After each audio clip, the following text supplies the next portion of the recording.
નમસ્કાર દર્શક મિત્રો, તિલોક સત્તા શોમાં આપનું સ્વાગત છે। લગ્નના ઘણા વિડીયો વાયરલ થતા હોય છે। ક્યારેક વરરાજા ગુસ્સે થાય છે તો ક્યારેક કન્યાના પરિવારને કંઈ ગમતું નથી, પરંતુ આવી કડવી ક્ષણોમાં લગ્ન સમારોહ થાય છે અને નવ દંપતીને આશીર્વાદ આપ્યા પછી લોકો સ્વાદિષ્ટ ભોજન માટે જાય છે। પરંતુ જો લગ્નમાં જ ભોજન બાબતે પણ ઝઘડો થાય તો? કારણ કે આ વખતે પણ લગ્નમાં કંઈક આવો જ નજારો જોવા મળ્યો છે।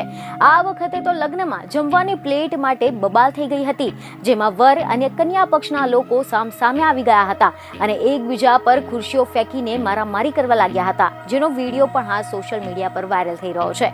અને સોશિયલ મીડિયા પર વાયરલ થઈ રહેલા વિડીયોને લઈને એવો દાવો કરવામાં આવી રહ્યો છે કે લખનૌમાં એક લગ્ન પ્રસંગમાં જમવાની પ્લેટ ઘટતા જાનૈયાઓ ભડક્યા હતા અને આ મામલો એટલો બધો વધી ગયો હતો કે વર અને કન્યા પક્ષના લોકો સામે આવી ગયા હતા અને એકબીજા પર ખુરશી ફેંકીને મારામારી કરવા લાગ્યા હતા, જેનો વિડીયો સોશિયલ મીડિયા પર વાયરલ થઈ રહ્યો છે। જેમાં જોઈ શકાય છે કે એક લગ્નમાં કેટલાક લોકો મારામારી કરી રહ્યા છે, લોકો ખુરશી એકબીજા પર ફેંકી રહ્યા છે તો કેટલાક લોકો ત્યાંથી ભાગતા પણ જોવા મળી રહ્યા છે। મીડિયા રિપોર્ટ અનુસાર એવી જાણકારી મળી રહી છે કે લગ્ન પ્રસંગમાં જમવાની પ્લેટ ઘટી હતી અને આના કારણે જાનૈયાઓ નારાજ થઈ ગયા હતા અને હોબાળો મચાવવા લાગ્યા હતા। બીજને ખબરો સાથે ફરી મળીશું। ધન્યવાદ।